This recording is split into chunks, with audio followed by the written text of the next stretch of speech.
Chers téléspectateurs, bienvenue pour la quatrième partie de la série « La guerre américaine pour les ressources ». Dans la première partie, nous avons expliqué que la stratégie des États-Unis était orientée depuis des années sur les ressources mondiales. Car pour exercer un pouvoir mondial, il est décisif de contrôler les matières premières, en particulier le pétrole. Les deuxième et troisième parties ont montré en quoi les foyers de crise en Russie et en Grèce pouvaient avoir un lien avec cela. Dans l'émission d'aujourd'hui, nous regarderons sous la loupe un autre pays, l'Iran. Il devrait être clair pour tout le monde que les rapports géopolitiques et les ressources naturelles de l'Iran montrent à eux seuls que la diabolisation de l'Iran, les sanctions et les preuves de force dans l'accord sur le nucléaire ont un lien avec la guerre américaine pour les ressources. D'une part, les ressources naturelles. L'Iran possède la plus grande réserve mondiale de gaz naturel et, selon les sources d'information, la troisième ou quatrième réserve mondiale de pétrole. De ce fait, l'Iran a une grande influence sur l'approvisionnement du monde en énergie fossile. D'autre part, la situation géopolitique. La situation de l'Iran entre la mer Caspienne et le golfe Persique, et spécialement avec le détroit d'Ormuz, fait de lui un territoire d'une haute importance géostratégique, avec une longue histoire qui remonte à l'Antiquité. Le détroit d'Ormuz relie le golfe Persique au golfe d'Oman à l'ouest, à la mer d'Arabie et à l'océan Indien à l'est. À travers ce détroit passe la totalité du trafic maritime depuis et vers les ports pétroliers du Koweït, du Qatar, du Bahreïn, de l'Irak, des Émirats arabes unis et de l'Iran. Un blocage du détroit d'Ormuz empêcherait les livraisons dans d'importantes parties de l'espace pétrolier du Proche-Orient, ce qui lui donne une importance géostratégique mondiale. Pour passer le détroit, les bateaux doivent traverser les eaux territoriales d'Oman et d'Iran. Selon la Convention de Genève du droit maritime de 1958, que l'Iran ainsi que les États-Unis ont signée, les bateaux ont un droit de passage inoffensif par le détroit d'Ormuz. Par contre, tous les bateaux de guerre doivent demander une permission auprès de l'Iran avant la traversée. Les États-Unis ont pourtant fait passer leurs bateaux de guerre sans permission par le détroit d'Ormuz et font référence pour cela à leurs droits coutumiers. Comment se révèle donc cette guerre américaine pour les ressources de l'Iran? Un petit retour dans l'histoire à ce sujet.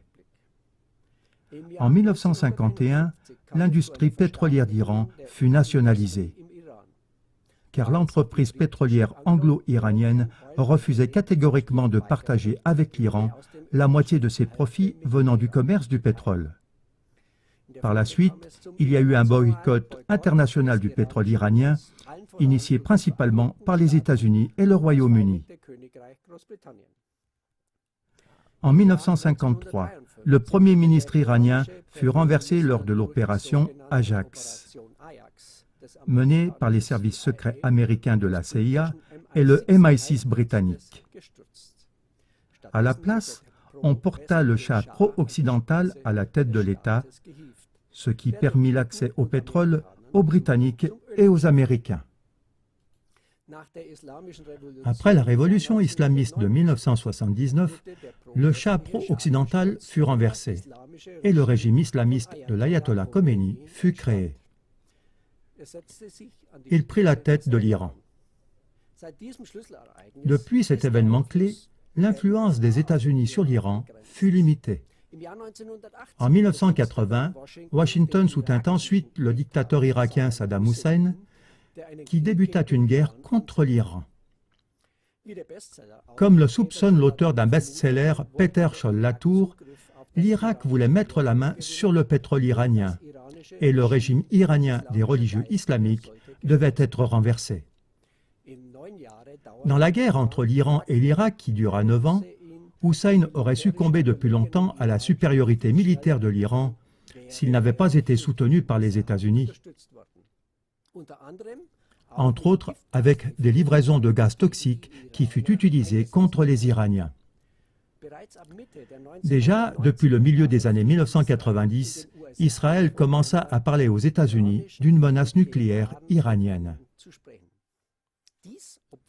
Pourtant, le 19 octobre 2014, le ministre des Services secrets israélien, Yuval Steinitz, a rendu public qu'en 2003, le programme nucléaire iranien se trouvait seulement dans un état embryonnaire.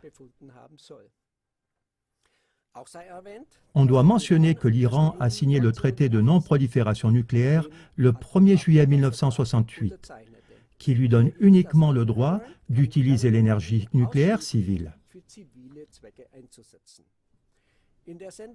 Dans l'émission en allemand du 15 juillet 2015, nous avons expliqué pourquoi l'Iran n'a aucun intérêt à avoir la bombe atomique. Après que l'Iran fut quand même accusé, de toutes parts et sans relâche, d'être une menace nucléaire, le président américain Barack Obama annonça le 10 février 2010 des sanctions de grande envergure contre ce pays. En 2012, suivirent de vastes sanctions économiques de la part de l'Union européenne, qui visaient entre autres l'industrie pétrolière et la banque centrale iranienne.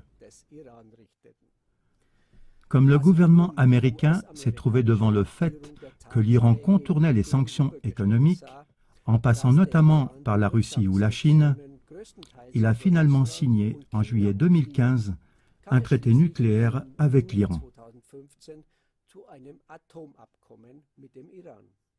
Celui-ci doit pourtant encore être approuvé par le Congrès américain. Étant donné qu'il possède d'énormes sources de pétrole et de gaz, des experts soupçonnent que l'Occident ne veuille pas perdre complètement l'Iran au profit de la Chine et de la Russie principalement, mais aussi de l'Inde. L'Europe cherche aussi une alternative après l'exclusion de la Russie du marché européen. Par ailleurs, l'assouplissement des sanctions envers l'Iran a un effet sur le prix du pétrole.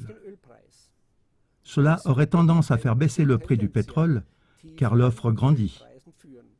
Et cela nuirait à nouveau à la Russie et mènerait à des pertes de l'ordre de milliards dans le budget national. Comme vous pouvez le voir, mesdames et messieurs, tout tourne autour du pétrole et d'autres ressources. Et on ne peut pas, dans tout cela, nier la responsabilité américaine.